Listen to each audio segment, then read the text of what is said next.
She helped a lost child that night. She did not know people were already looking for him. And when they came back, they didn't come peacefully. Rain was falling like it wanted to wash the whole street away. That night, Florence had stayed late in her small shop because she wanted to count her money well. Business had not been easy, and she needed to be careful. When she locked the shop and turned to leave, she saw something near the gutter. At first, she thought it was a nylon bag, but it moved. She held her phone light up and stepped closer. It was a child, a small boy, wet and shaking, sitting on the floor like a chicken that had been caught in rain. His clothes were dirty, his lips were cold, his eyes were red like he had been crying for a long time. Florence bent down slowly. My dear, where is your mother? He looked at her and said nothing. She touched his shoulder. He flinched like he was afraid she would beat him. That touched her heart.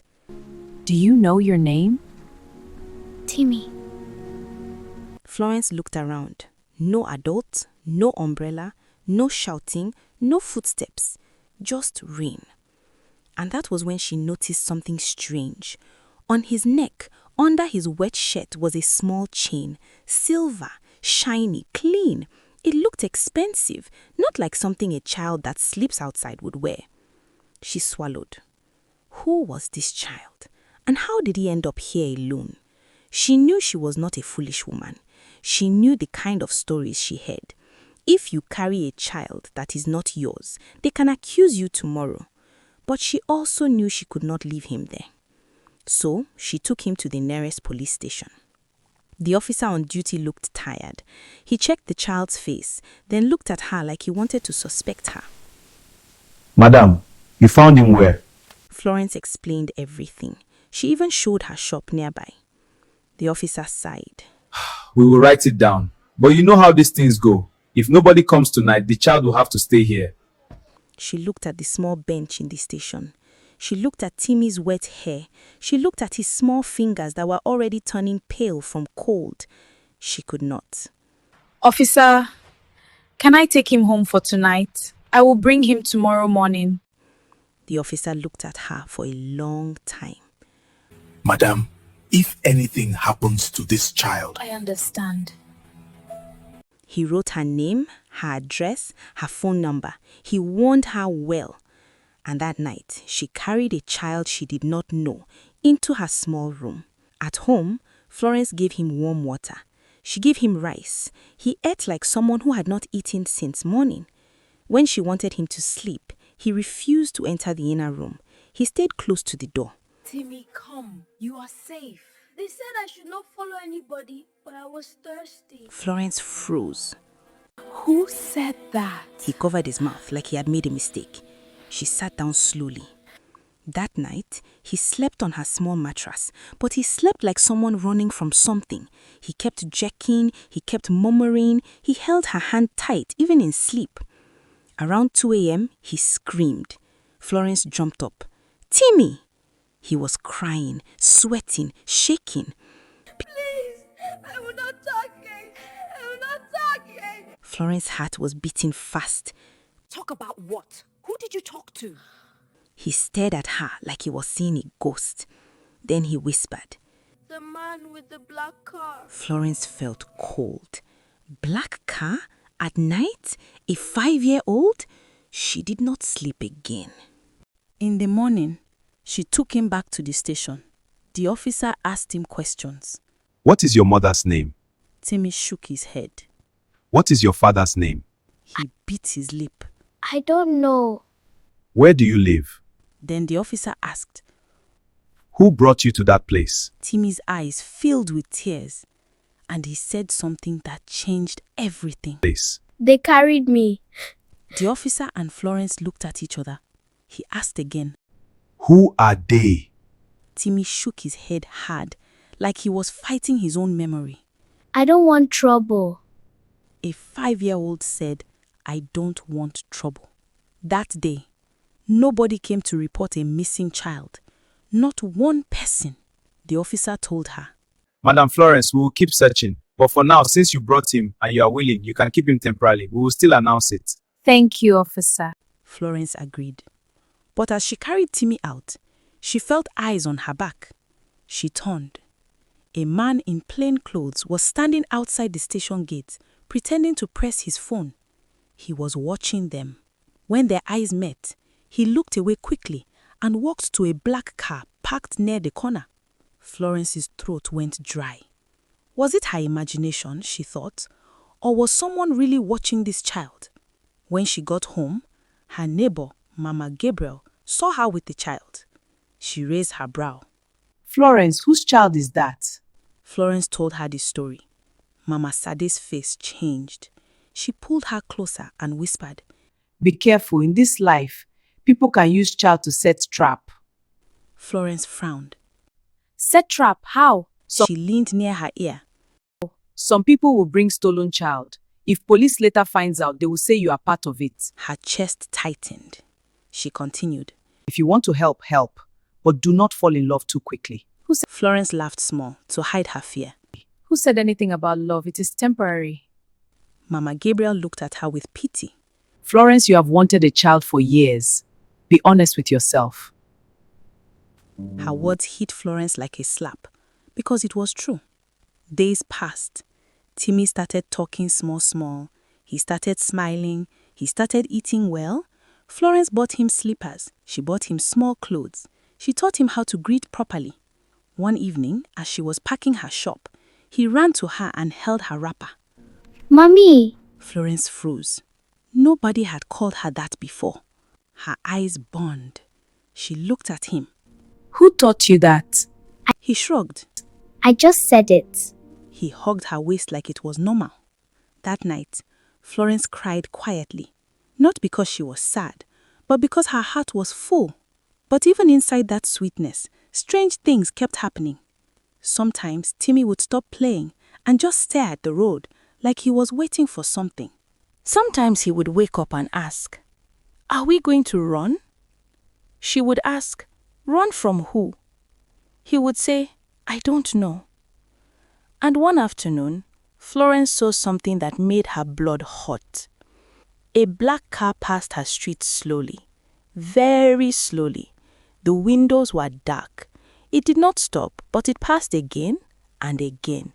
She held Timmy closer. Someone was looking for him. 2 weeks later, while Florence was selling in the market, a woman entered her shop area. She did not look like a market woman. Her wig was neat. Her perfume entered before her. Her shoes were clean like she walked on carpet. But her eyes looked tired, like she had not slept in months. She stood at a distance and watched Timmy playing with empty cartons. At first, Florence thought she wanted to buy something, but she did not greet. She just watched. Then suddenly, her hand shook as she held her bag and tears entered her eyes. Florence walked closer. Madam, good afternoon. Are you okay? She tried to speak, but her voice broke. I thought... She stopped. Florence asked again. Madam, are you looking for someone? Her eyes moved to Timmy again. Then she whispered. That boy, what is his name? Her body became stiff. Florence answered carefully. Timmy. The woman gasped like someone stabbed her with the name. She took one step forward, then she stopped herself, and she forced a smile that did not reach her eyes. God bless you, she said quickly, and turned to leave. She followed her. Madam, please, do you know him? No. She shook her head fast. No, I don't know anybody. She entered her car. Black car, the same type. She drove off. Florence stood there shaking. That was not a random woman. That was a mother hiding pain. Around that time, Florence's fiancé, Kola, came around more. He was a good man, a bit proud, but good. When he saw Timmy, he was surprised. Florence, whose child is this? I explained. Kola looked at the boy, then looked at her. You want to keep him? I did not say keep, it is temporary. But Kola did not believe her. He smiled small. This child has entered your heart already. She kept quiet. Kola tried to bond with Timmy, but Timmy did not trust easily. He liked Kola, but whenever Kola raised his voice even slightly, Timmy would flinch, like a child that has been shouted at too much. One night, Kola asked her quietly.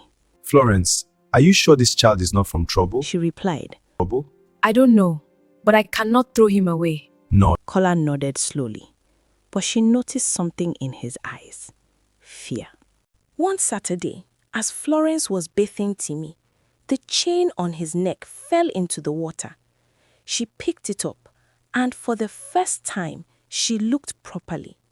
There was a tiny engraving on it. 2 letters. R.A. Her heart jumped. She cleaned it well and stared. R.A. Could it be initials? She wrapped it in tissue and kept it safe. That same evening, Timmy saw her with it and panicked. No, don't touch it. Why? She held him. Why? It is your chain. He shook his head hard. If they see it, they will find me. Florence froze again. If who sees it? Uncle Driver. Florence asked surprisingly, Uncle Driver? Who is Uncle Driver? but he refused to talk again. That night, she made a decision. She would not just wait for police. She would find out the truth herself. Florence went back to Officer Bamidele. She told him about the black car passing her street, the wealthy woman at the market, the chain with initials, Timmy's fear of Uncle Driver. The officer's face changed. Madam Florence, this is now bigger. He Please. asked for the chain. He said they would check missing child reports again and also check if any rich families reported anything quietly. Then he warned her. Please, from today, do not let this child walk alone outside. If you see any suspicious movement, call me. She nodded. As she was leaving the station, she saw the same plainclothes man again. This time, he did not pretend. He stared at her and smiled small. Then he mouthed words without sound. Give him back. Her knees almost failed. 2 nights later, power went off in the whole street. It was too quiet. No generator sound, no neighbor shouting, just silence. Florence felt it in her spirit that something was wrong. She locked her door and carried Timmy to the inner room. Timmy, stay quiet. He was shaking already, like he knew. Then she heard it, a soft tap on her window. Tap, tap. Her heart nearly left her chest. She held a small kitchen knife. Her hand was trembling. Another tap. Then a low voice. Open. It is me. It was not Kola. It was not Mama Gabriel.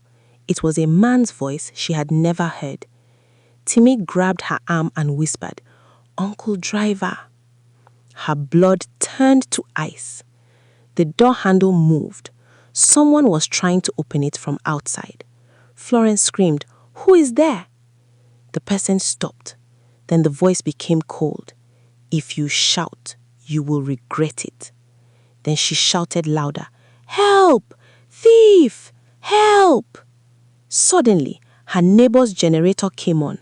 Light entered the street. People started shouting. Footsteps ran. The person outside ran away. She held Timmy tight as he cried silently into her wrapper. That night, she understood the truth.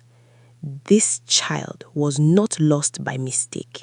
He was hidden. The next day, Officer Bamidele called Florence. Madam Florence, come to the station now. There is someone here. Her heart was beating as she entered, and there she was, the wealthy woman from the market. Her eyes were swollen like she had been crying for years. She stood up when she saw Timmy. Her legs shook. She fell on her knees. My son!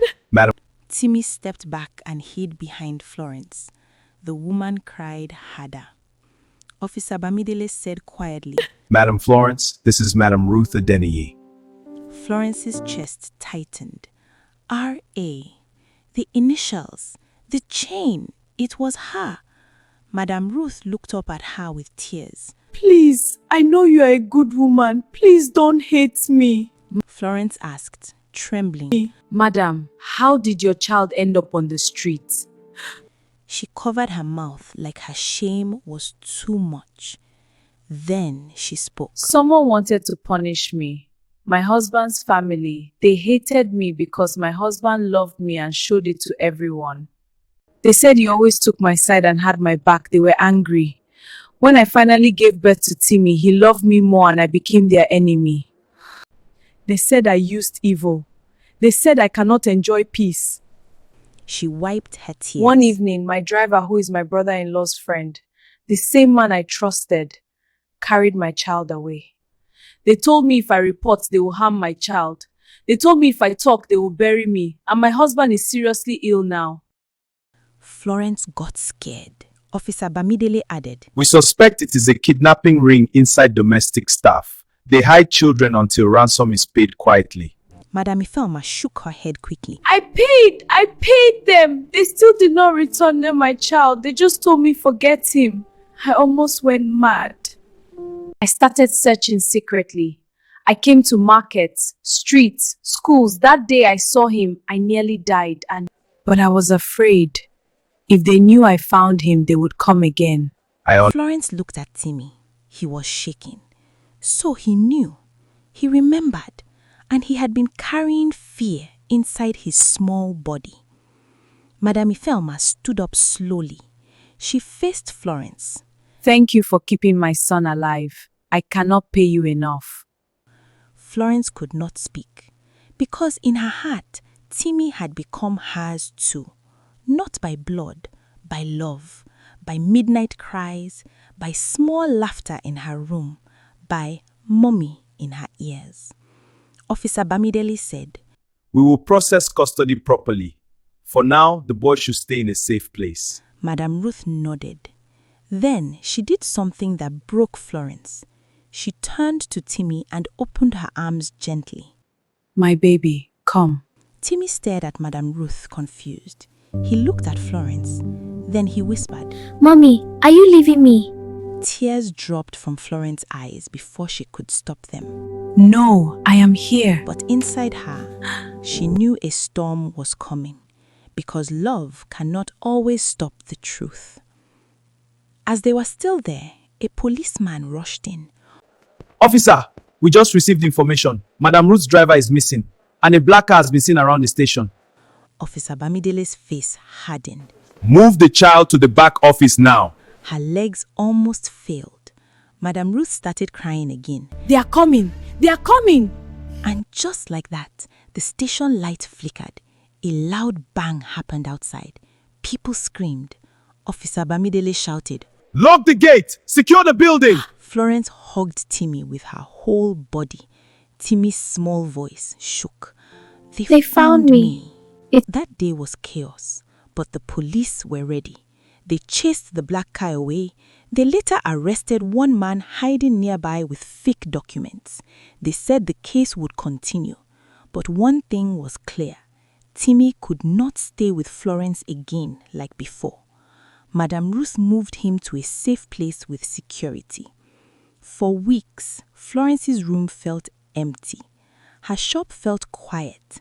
Even the air felt heavy. Kola tried to comfort her, but he did not understand because he did not hear Timmy call her mommy when he had a fever. He did not hold Timmy when he woke up screaming.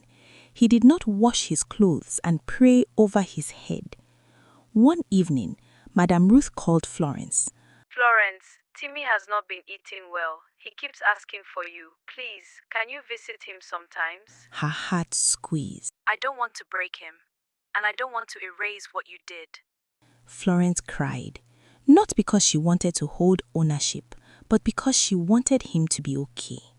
So Florence started visiting. Slowly, Timmy started smiling again. One day, he held both of their hands, Florence's and Madame Ruth's, like he was trying to join them together, and he said something that healed Florence small. I have two mummies. Madame Ruth cried. Florence cried too, and in her heart, she learnt a lesson she will never forget. Sometimes, the child you did not give birth to can still be your child. And sometimes, love means letting go, even when it breaks you. If this story touched you, please like this video, subscribe to the channel, and turn on your notification bell. Drop a comment and tell me what this story taught you. And if you have another African story you want to hear, write it in the comment section. Thank you for watching till the end. You are appreciated. See you in the next story.